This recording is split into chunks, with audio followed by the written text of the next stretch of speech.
नमस्कार दोस्तों, welcome to my channel knowledge junction. एक लड़का बिहार के एक छोटे से ज़िले से निकलता है, फिर एक बिजनेस एम्पायर खड़ा करता है। चाहे इंटरटेनमेंट की फील्ड हो या स्पोर्ट्स हो या रियल एस्टेट हो, होटल हो, हर जगह वो छा जाता है। पर जैसा कि नियति है, हर इंसान का एक फेज आता है जब राइज एंड फॉल।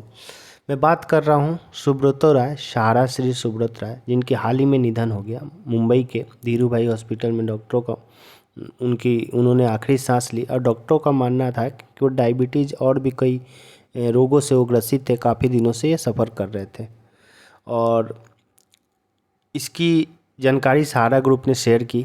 तो आज हम लोग जानेंगे कि सहारा के और सुब्रतो राय के अर्श से फर्श तक की कहानी, सुब्रत राय और सहारा ग्रुप के उस स्कैम के बारे में भी बात करेंगे। 24,000 करोड़ का जो स्कैम है उसके बारे में बात करेंगे। इनका जन्म, अगर बात करें इनकी प्रारंभिक जीवन की, तो इनका जन्म 1948 में बिहार के अररिया ज़िला में हुआ था। वो समय था बिहार में जहाँ जो भी मिडिल क्लास फैमिली हो, वो चाहता था कि उनका लड़का डॉक्टर इंजीनियर बने। तो सुब्रतो राय ने भी इंजीनियरिंग की पढ़ाई की, गोरखपुर से इंजीनियरिंग की पढ़ाई की और मैकेनिकल इंजीनियर की डिग्री प्राप्त की। फिर उन्होंने नौकरी स्टार्ट कर दी। स्टार्टिंग में उन्होंने स्नैक्स का बेचना स्टार्ट किया। वो दुकान जाते थे और स्नैक्स बेचते थे। इसके चक्कर में उनको जो निम्न और मध्यम वर्ग के जो दुकानदार हैं उनके साथ उनका मिलना जुलना हुआ, एक समझ बनी और उनको एक चीज़ पता चल गया कि निम्न और सामान्य ग्रुप के लोग हैं, उनकी जितनी कमाई है उतना ही खर्च है, लोग सेविंग नहीं करते हैं। इसको लेके उन्होंने एक बिजनेस सोचा और साल 1976 में गोरखपुर में एक चिटफंड कंपनी थी, उसका अधिग्रहण किया।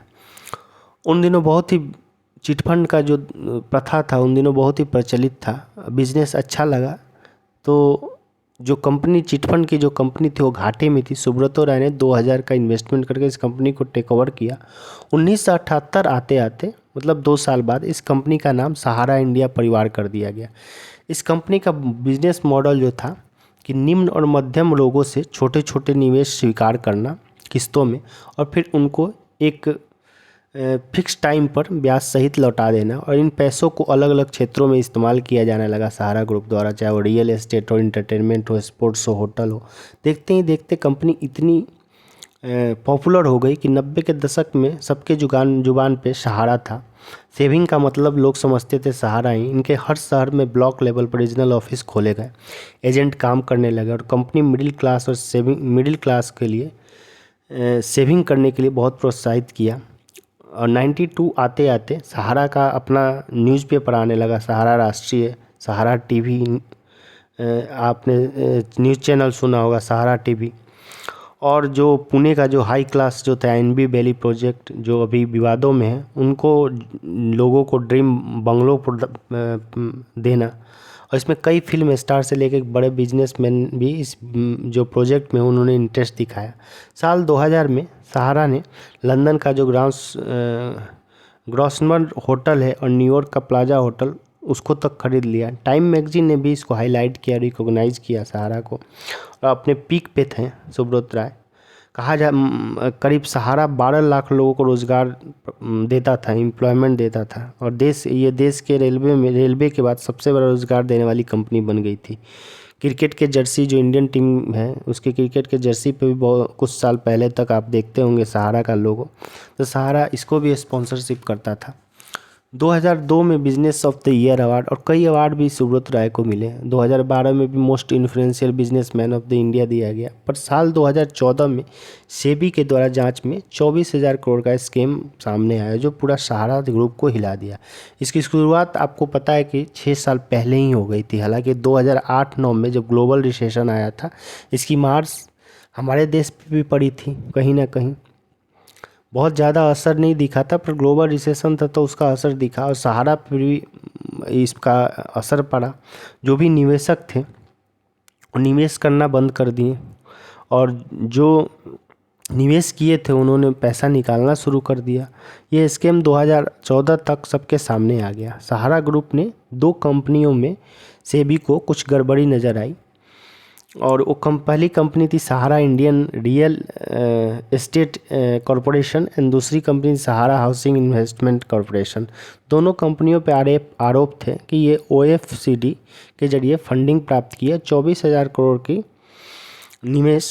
और ओएफसीडी का मतलब है ऑप्शनली फुली कन्वर्टिबल डिवेंचर। और इसमें ये कहा गया था कि अवधि समाप्त होने पर निवेशकों को ब्याज के साथ पैसा या फिर शेयर दिए जाएंगे, जिसमें निवेशकों का पैसा लेके अलग अलग जगह पे सहारा ग्रुप ने इन्वेस्ट किया था। फिर सहारा ने आईपीओ जारी किया और सेबी का ये नियम है कि जब भी कोई आईपीओ जारी करता है तो इसकी जानकारी सेबी को देनी पड़ती है। इसमें सहारा ने जानकारी दी, इसमें सेबी को कुछ जानकारियों में कुछ गड़बड़ी दिखाई दी। फिर सेबी ने कुछ और भी डॉक्यूमेंट मांगे। कहा जाता है कि करीब 2010 में सहारा ने करीब 128 ट्रकों में भरकर 20,000 डॉक्यूमेंट दिए गए थे और सेबी ने इसकी पूरी जानकारी की। पर 2014 आते आते सेबी ने कुछ गड़बड़ी पाई और सहारा को निवेशकों को पैसा लौटाने के लिए बोला, 15% इंटरेस्ट के साथ लौटाने की बात की। इसको लेके केस हाई कोर्ट में गया, फिर सुप्रीम कोर्ट में गया, इलाहाबाद हाई कोर्ट में, फिर सुप्रीम कोर्ट में गया। कंपनी पैसा लौटाने में असमर्थ रही। फिर जो 2014 आते आते फिर सहारा के जो सहारा श्री थे सुब्रत राय, उनकी गिरफ्तारी हुई। फिर 2017 में, मतलब 3 साल बाद 2017 में कुछ हेल्थ को लेके पैरोल पे वो बाहर थे और उनका हाल ही में मौत हो गई। सहारा ने कुछ पैसे जरूर लौटाए हैं, 5,000 करोड़ पर सेबी ने जब निवेशकों का डॉक्यूमेंट मांगा तो गलत निकला। किसको लौटाया जाए, कौन है असली निवेशक, ये सेबी पता नहीं कर पाया जो डॉक्यूमेंट सहारा ने दिया था सेबी को। सहारा के मुताबिक सहारा का जो कंपनी क्लेम कर रही है कि उनके मुताबिक 90% मूल निवेशकों का प्रत्यक्ष वापस कर दिया गया, पर अभी भी काम ये चल रहा है। तो दोस्तों इससे रिलेटेड कुछ ना कुछ न्यूज़ आते रहता है। तो ये था पूरा सुब्रत राय की कहानी।